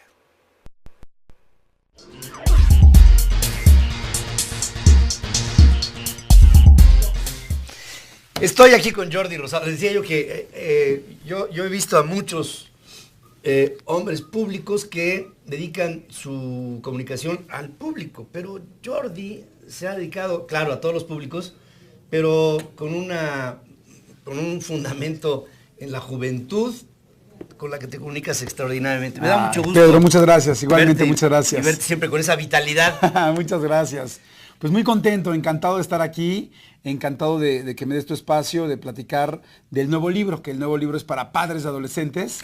Y se llama SOS, Adolescentes fuera de control en la era digital. Siempre se dice que para ser papá no hay un manual, pero aparentemente sí lo puede haber, o por lo menos una serie de principios a observar para que haya digamos, un carril por donde irse como padre. Exactamente, la idea es tener una guía, ¿no? Una guía. Todos los papás, absolutamente todos los que somos papás, pues vamos a tener muchísimas complicaciones y vamos a tener momentos muy complicados. Yo digo que, por ejemplo, la adolescencia de tus hijos, si tú no tienes información, es como una cueva oscura, ¿no? Como las grutas de Cacahuamilpa, que entras pero sin mapa y sin lámpara. Pero cuando tú tienes información, pues es como ya tener el mapa y tener esa lámpara y saber hacia dónde vas.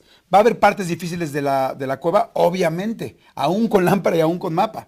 Pero bueno, pero si no tienes una guía, entonces ahí sí va a ser mucho más difícil, ¿no? Entonces, yo creo que esa es la idea de los libros. Yo en mis libros he tratado de entrevistar a los mejores expertos. Mis libros en todo momento no son lo que yo creo que debes hacer con un adolescente, los anécdotas de Jordi, no, al contrario.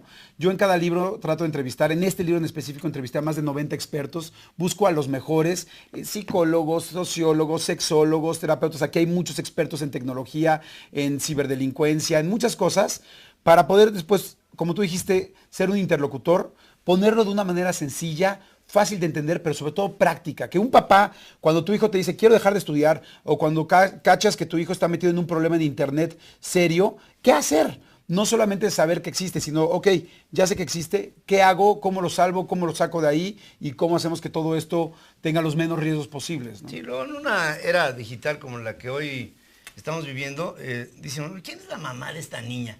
Pues su iPad, Sí. ¿no? Y resulta que con el iPad se pasa horas viendo todo tipo de formas de entretenimiento. Yo no voy en contra de los nuevos tiempos porque finalmente marcan una pauta, pero Claro. creo que en todo momento, en todos los capítulos de la historia del hombre, siempre ha habido una especie de parámetros, ¿no? En donde se debe uno de mover, y creo que es importantísima la convivencia de los padres con los hijos, esa retroalimentación de información que se da en valores, en principios, en formas, en la sabiduría que los padres pueden transmitir a los hijos para experiencias que después, el día de mañana, a la hora de que se enfrenten a ellas de manera real, las drogas, Claro. las adicciones de todo tipo, las formas en donde a veces el hombre se contamina de una serie de conceptos que la propia modernidad imponen y luego se proponen como modas que los jóvenes, cuando no las toman, se sienten como fuera de la jugada, ¿no? Sí, exacto. Hay como mucha información que de repente no sabemos los papás y que tenemos que estar. Por ejemplo, muchos papás ahora están con el asunto de la tecnología y hay muchas personas que mencionan la frase como, es mucha tecnología para mí, yo no le sé a eso. Hoy ya no podemos decir eso porque tus hijos están metidísimos en la tecnología y hay muchísimos riesgos. Entonces no puedes darte el lujo de decir yo no le sé a eso, porque hoy ya más que acercarte o violar su intimidad es su seguridad. ¿Y qué harías con tus hijos por su seguridad? El libro tiene 3 temas principales. Entrevisté a muchos papás para ver cuáles eran los temas que más les preocupaban y tratar de profundizar en ellos. Uno es internet, redes sociales y celulares. Claro. Que obviamente era el tema de los que más nos preocupaban. El segundo es comunicación con tus hijos, cómo lograr que tus hijos hablen y cómo lograr que tus hijos te escuchen, porque eso es difícil cuando son adolescentes. Y el tercero es, fíjate que me encontré que hay muchísimos papás lamentablemente separados y divorciados. El 50% de los papás hoy en día con adolescentes en México están separados o divorciados. O sea, es altísimo. Entonces también hablé con muchos abogados, hablé con muchos psicólogos, con muchos terapeutas de pareja, con mucha gente para poder saber qué hacer si estás separado y tus hijos son adolescentes. Pero específicamente de internet, redes sociales y celulares, lo que tú decías es muy correcto. O sea, tenemos que estar cerca. Tus consejos son muy importantes. Los chavos saben más de tecnología, pero los papás sabemos más de la vida.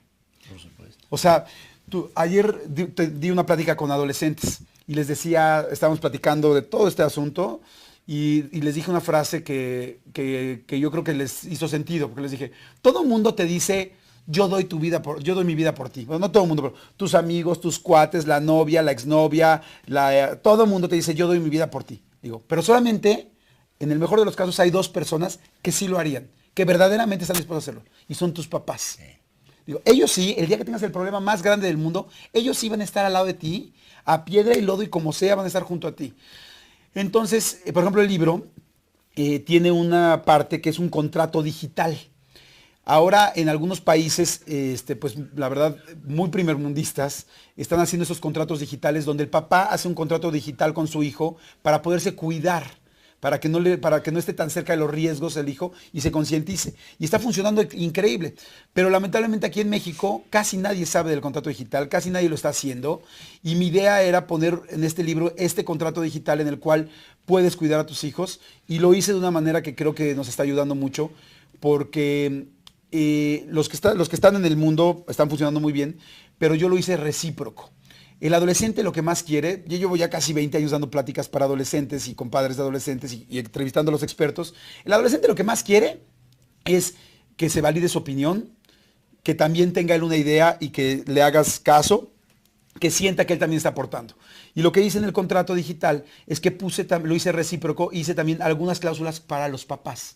O sea, en el momento en que el chavo está leyendo el contrato digital y dice, ok, no voy a hacer esto, no voy a hacer esto, y de repente es, ¿tu papá también te comprometes a esto?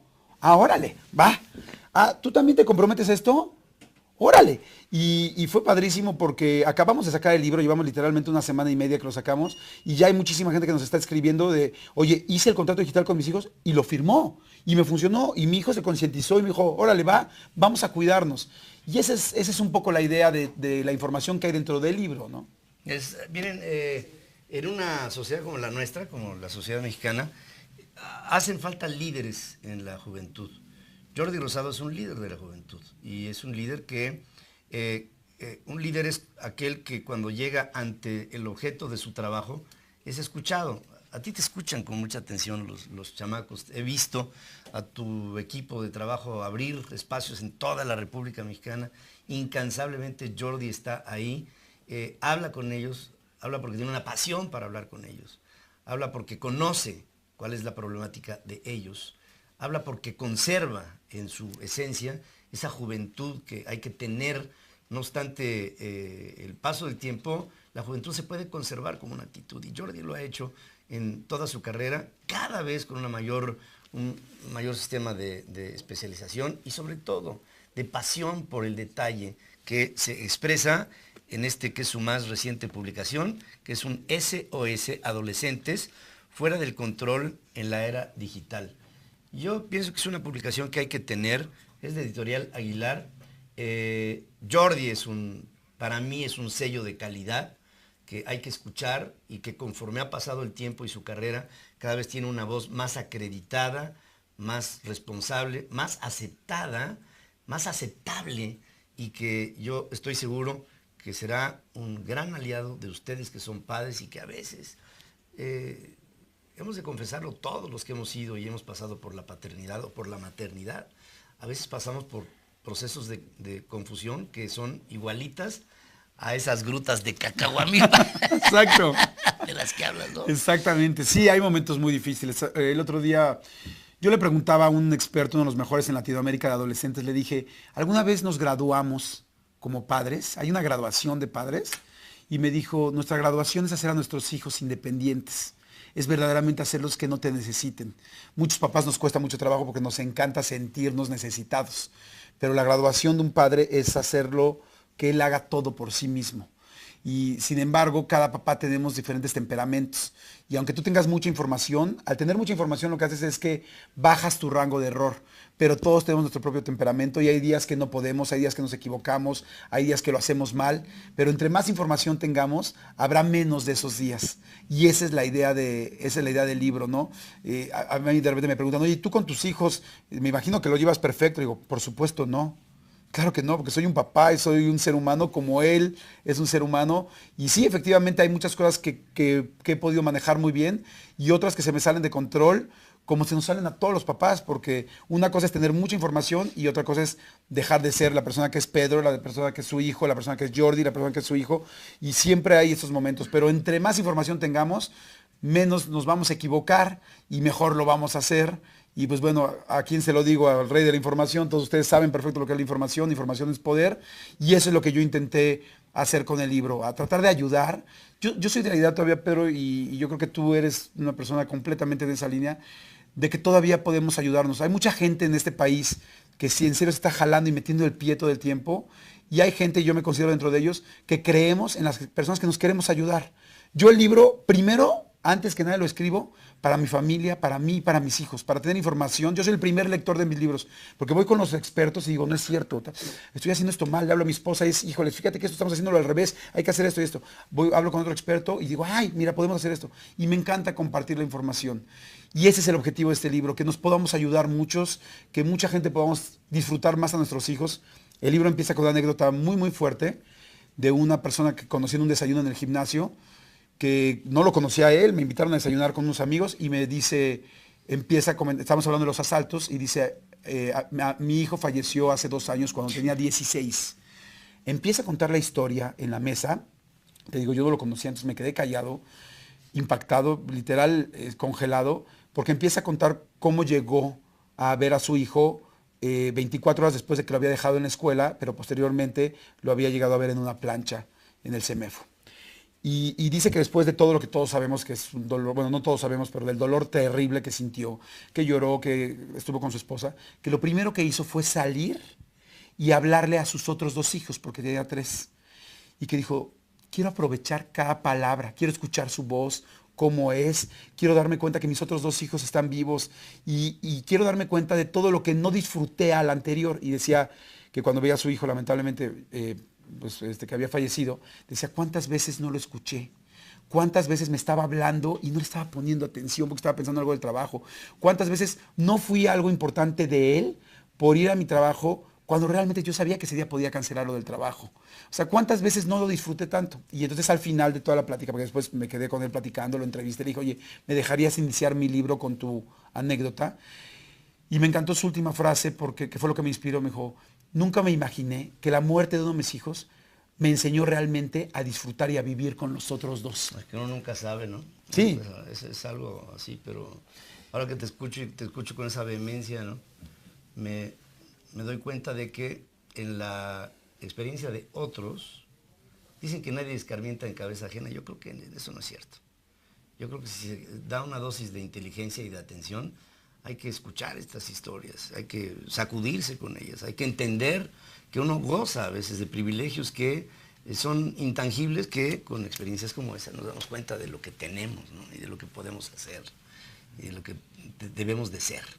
Y aquí está este hombre, Jordi Rosado, a quien le tengo una enorme admiración y respeto, y que se ha venido ganando esta admiración y respeto de todos. Mexicanos como él nos hacen mucha falta. Mexicanos involucrados en un México posible, en un México que podemos llegar a tener si es que realmente nos dedicamos y damos con amor a otros la dedicación que más importante, ¿no? Que los hijos que traes a este mundo. Fíjense, hay veces que se llega a pensar, ¿qué México le vamos a dejar a nuestros hijos? Y me parece que es buena la reflexión. Pero yo creo que es mucho más importante pensar qué hijos le vamos a dejar a este país. Y esa creo que es la base del tono de lo que aquí se guarda en este libro de Jordi Rosado, SOS, Adolescentes fuera de control en la era digital. Léanlo, véanlo, búsquenlo, Editorial Aguilar, y un incansable hombre que está en todas, ¿eh? Gracias, Pedro. Búsquenlo en los estantes, yo creo que... Sí, ya está a la venta en todos lados, está en Sanborns, en Gandhi, en todas las librerías en general. Y para la gente, porque sé que te ve mucha gente fuera de México, que me pregunta, lo pueden pedir por amazon.com o lo pueden bajar por iTunes digitalmente en cualquier parte del mundo para que lo puedan utilizar. Ahí en Amazon les llega así Sí, en un dron y se les pone aquí en la... O sea, ahí está. ¿No? Oye, no, los libros te llegan increíble, pedirlos es fantástico, te llegan a los 3 días y además no pagas impuestos, no pagas nada y te llegan de cualquier parte del mundo, así es que pues métanse, yo te agradezco mucho. Yo te agradezco más a ti, tu presencia de ánimo, que eso es lo trascendente. Sobre Jordi, Margarita Salinas Vidal, lean los libros de Jordi, se llevaron una grata sorpresa. Yo los leí, soy maestra y madre de 3 chavos adolescentes. Socorro Arana, es verdad, los adolescentes siempre están retando los límites y nosotros también lo hicimos en la adolescencia, pero se nos olvida que lo hicimos. José Antonio Escoto Méndez, los libros de Jordi se han ido haciendo más hacia los padres, sin olvidar a los chavos. Felicidades por este éxito. Gracias. Celsa Ríos, saben, a pesar de todo el estigma de Jordi Rosado, tengo que admirar los años dedicados a jóvenes y adolescentes, cosa que casi nadie se ocupa. Ricardo Vargas, Chef Vargas, lo mejor de cada padre debería de ser y hacer es escuchar a los jóvenes, sean o no sus hijos. Dicté clases en una universidad y es triste ver cómo los jóvenes están carentes de esta idea de que se les escuche, dice el Chef Vargas México. Gracias a todos ustedes por sus opiniones y les pido que, bueno, pasemos de un principio reactivo a una acción. Vamos a leer a Jordi, vale la pena. Muchas gracias. Es un hombre que tiene muchas cosas que decir. Muchas gracias. Más información en el sitio Ideas que Ayudan, ideasqueayudan.com.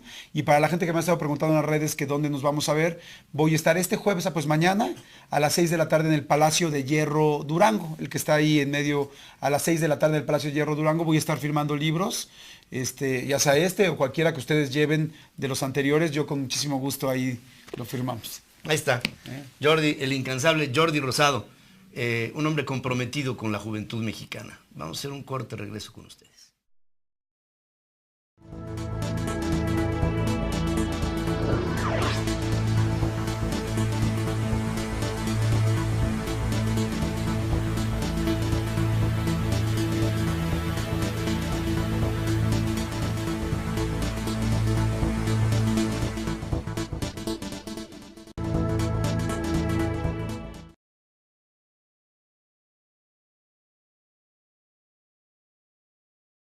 esfuerzo, y mire que ya es mucho decir para un periodista mexicano el enfrentar a la intransigencia y a la prepotencia, y él le ocurrió allá con este hombre que, dijeran las abuelitas, ni Dios lo quiera, podría convertirse en el presidente de los Estados Unidos. Pero vamos a recordar esa plática que tuvo con Pedro Ferriz sobre esta experiencia, el periodista y amigo también de este programa, Jorge Ramos.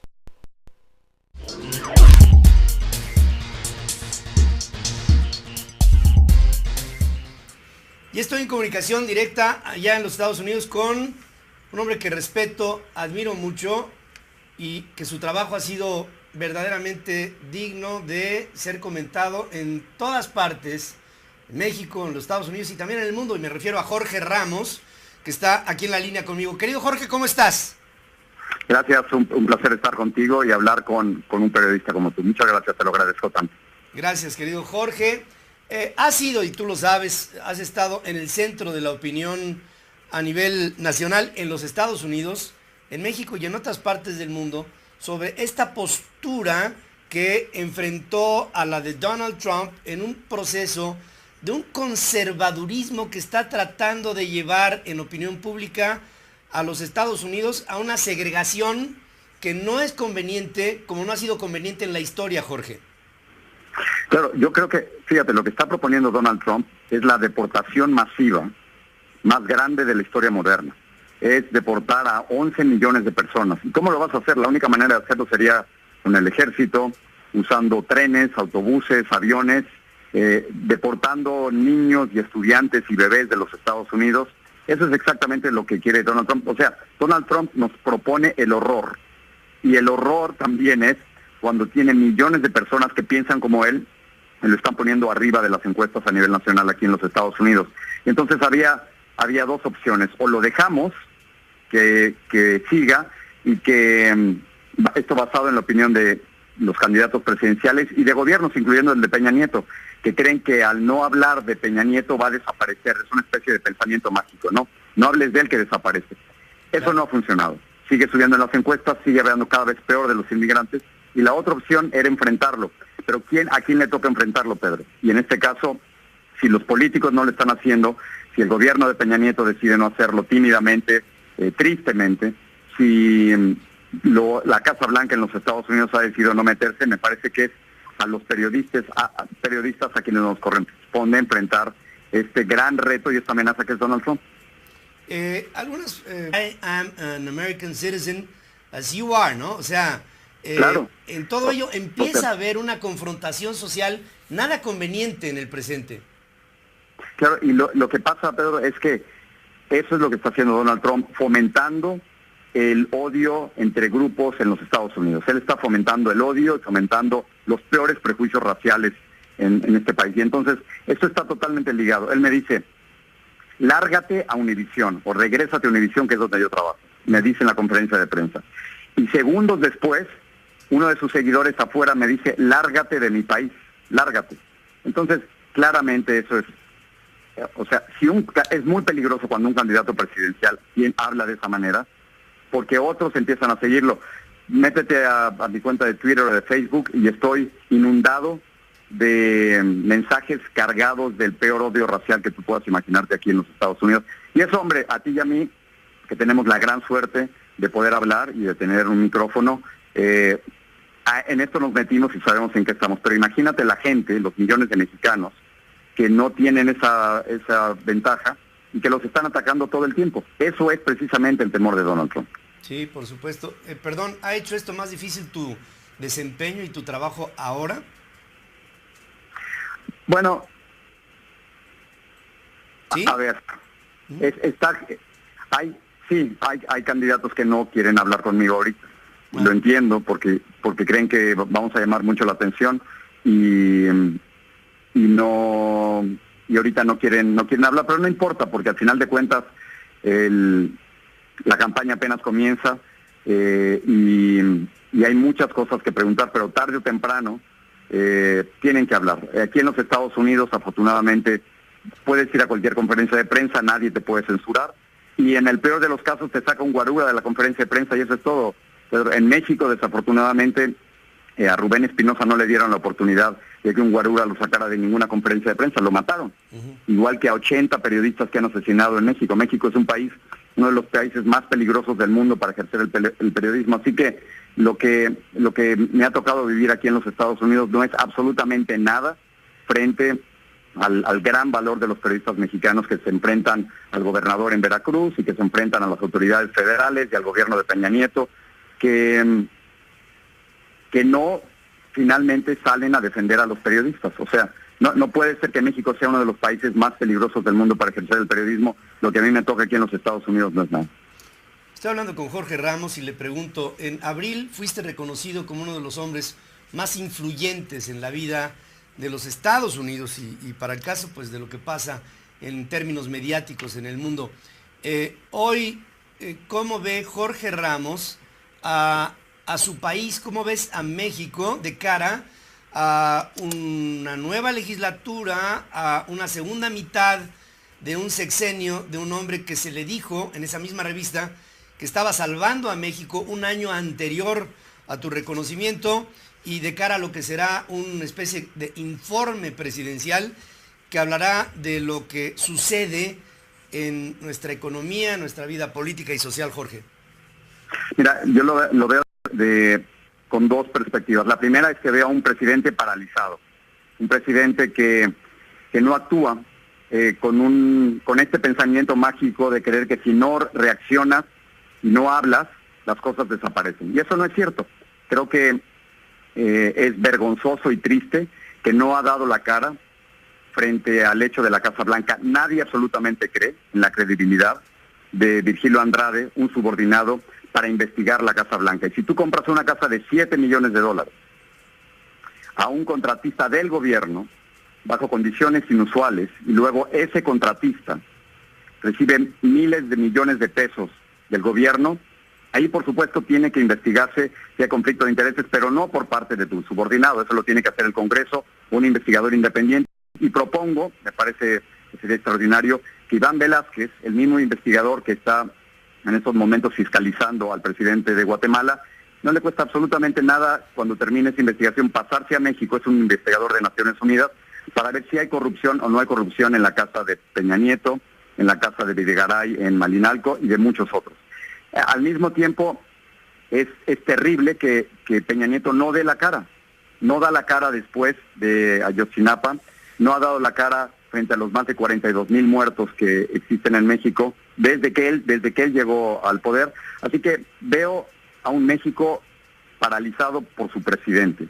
Y luego, por el otro lado, Pedro, veo con muchísimo optimismo, con gran alegría, con mucho entusiasmo, a un México que no se deja, a un México que sabe que puede crecer sin el presidente, que sabe que México es mucho más allá de su gobierno y de su presidente. Es un México lleno de grandes mujeres periodistas que salen adelante. Es un México que, como tú, si lo censuran, decide hacer su propio programa y sigue hablando.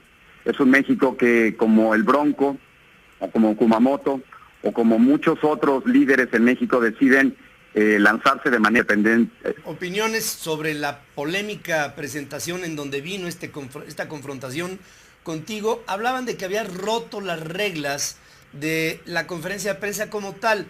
En el fondo, yo pienso que partiste de la base que en ningún momento te hubiera dado el foro y entonces entraste con esta adrenalina especial que debemos de tener los que nos dedicamos al periodismo, y lo hiciste.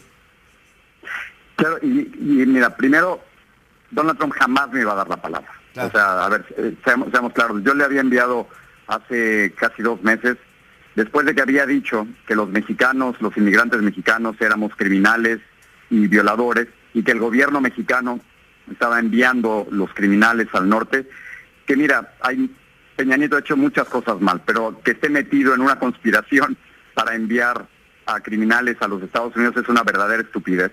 Y Peña Nieto ya bastantes problemas tienes con su Casa Blanca y con Ayotzinapa y con los 42,000 muertos desde que llegó al poder. Así que no hay ninguna conspiración del gobierno ni de nadie.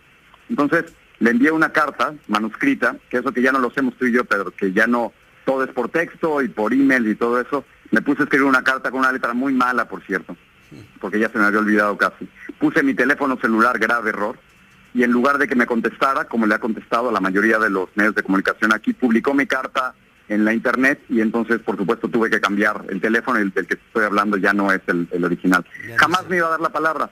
Llego a la conferencia de prensa, lo estuvimos cazando, la verdad, durante varias semanas hasta ver dónde podíamos ir a hablar y enfrentarlo. Vi que iba a haber una conferencia en Dubuque, Iowa. Eso queda tan lejos que nadie ha llegado ahí masivamente, o sea, nadie viene a Estados Unidos a turismo a Dubuque. Y entonces, dos reporteros hicieron su pregunta antes que yo. Luego yo dije, I have a question on immigration, tengo una pregunta sobre inmigración. Pedro, nadie dijo nada, ningún reportero se quejó. Donald Trump no dijo nada, siguió escuchando, pero tan pronto como empecé con la premisa de mi pregunta, que era que está haciendo promesas falsas, que no puede deportar a 11 millones, que no puede construir un muro de casi 3,000 kilómetros, que no puede quitarle la ciudad de niños, ahí le cambió la cara, tronó los labios, con un gesto muy despectivo, le llamó a uno de sus guardaespaldas con ese gesto, con una señal de la mano le dice que pase, y llegó el guarura y se me paró enfrente, y es muy difícil hacer preguntas cuando tienes un guarura ahí enfrente. Y me sacaron de la conferencia la primera vez que me lo hacen en 30 años. Y además, cuando estuviste afuera, digamos, en el lobby, hubo quien te dijo, vete de los Estados Unidos, a lo que Sí. tú le contestaste.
Amigos, qué bueno que nos acompañan en esta remembranza del 2015. Esta es nuestra segunda entrega y seguimos aquí recordando todos los personajes que nos acompañaron a lo largo de este fructífero año. Gracias de nuevo y perdón la insistencia, gracias a usted y a su compañía.